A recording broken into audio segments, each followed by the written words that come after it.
Welcome back. It's been a tumultuous 12 months for Pakistani politics and the media that tracked that story. There was the state of emergency last year, the assassination of Benazir Bhutto, a shaky new coalition government, all capped with the news of the resignation of President Pervez Musharraf last month. Many, including Musharraf himself, credited the former president with liberalizing Pakistan's media landscape. However, for all of the new channels and new voices out there, it was Musharraf's restrictions that the media had to fight off during the last year of his rule. So what now for Pakistan's media?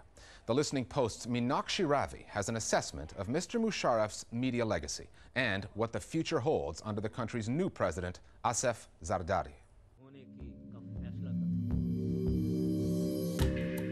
It was an act in Pakistan's political drama that was played out on television screens across the country.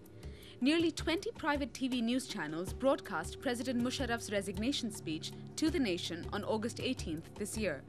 And while much of the media celebrated with the nation, they also had to acknowledge that Musharraf was leaving Pakistan's media much more robust and varied than he had found it. Now the media is here to stay. We cannot go back. The days of overt suppression are over. Every crisis that the media goes through makes it stronger than the pre-crisis period. This is now a vibrant media, so anyone who tries to curtail the power of the media is going to fail. It's more like having let the genie out of the bottle. Once it's out of the bottle, very difficult to put it back. And it is this emboldened media that Pakistan's coalition government and new president have to deal with today. In the decade before Musharraf, the national mediascape was largely limited to newspapers and a single state-controlled broadcaster, Pakistan TV. Following Musharraf's 1999 coup, however, Pakistan's electronic media saw phenomenal development.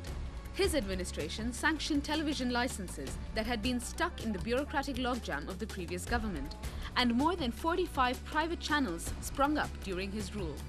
Musharraf did open up the electronic airwaves for the media. He did allow people who owned newspapers to own cable television channels. Previously, there was a law against cross-ownership, and he did away with that. He gave licenses for existing media people and new people to start these television channels. In the past, there was only one avenue for the electronic media, that was the state TV. And ever since the mushrooming of the electronic media networks, television networks,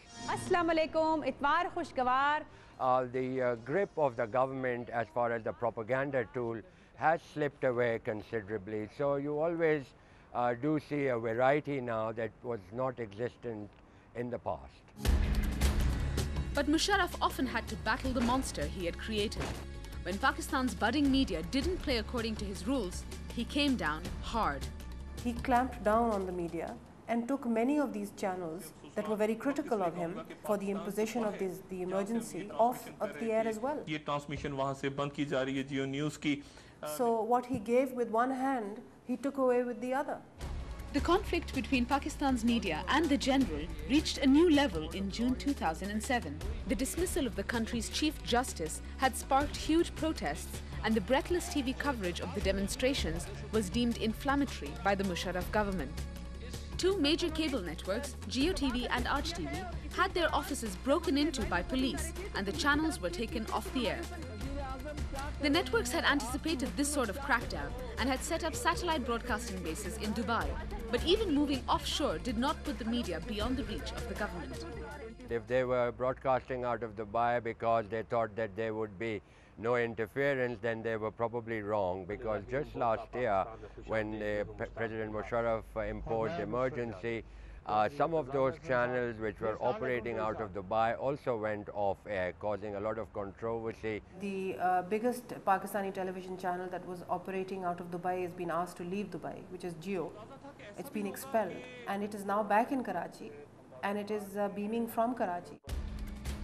As the standoff between Musharraf and Pakistani journalists intensified, the media's calls for him to relinquish power grew louder.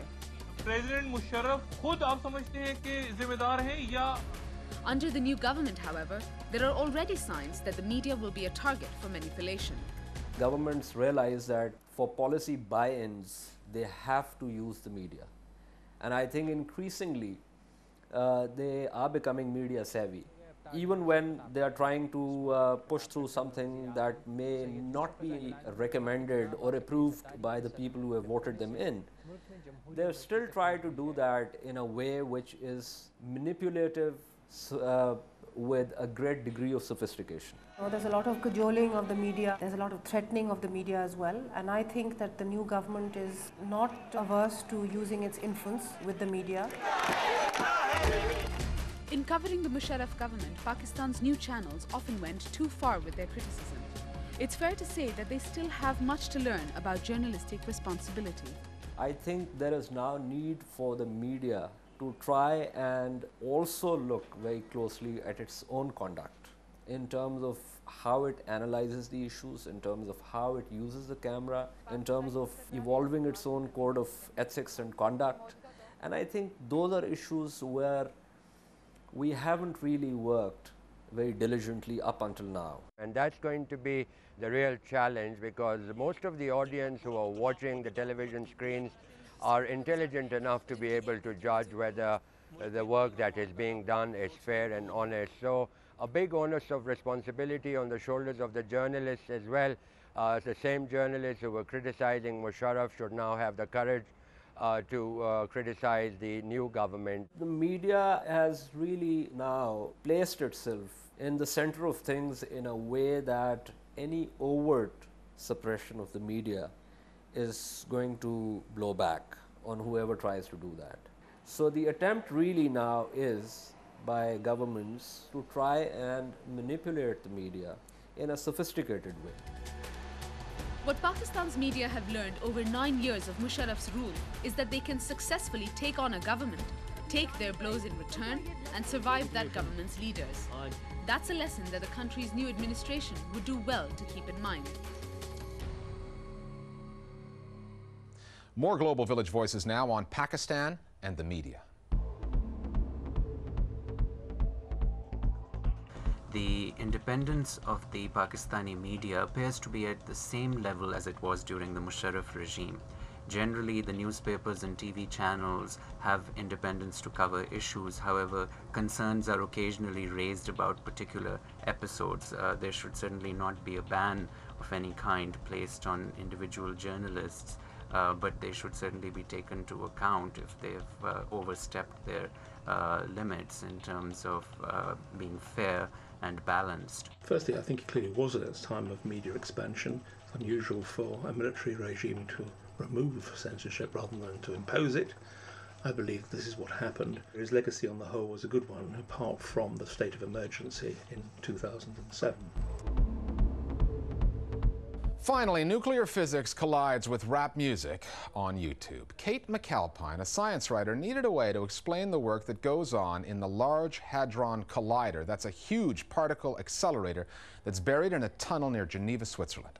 McAlpine says rap and physics are miles apart culturally, but she thought it might be amusing to try to put them together. And web surfers agree. 1.4 million hits and counting. The Large Hadron Rap is our internet video of the week. We'll see you next time at the Listening Post. 27 kilometers tunnel underground, designed with mind to send protons around. A circle that crosses through Switzerland and France. 60 nations contribute to scientific advance. 2 beams of protons swing round through the ring they ride, till in the hearts of the detectors that makes it collide, and all that energy packed in such a tiny bit of room becomes mass particles created from the vacuum, and then oh yeah.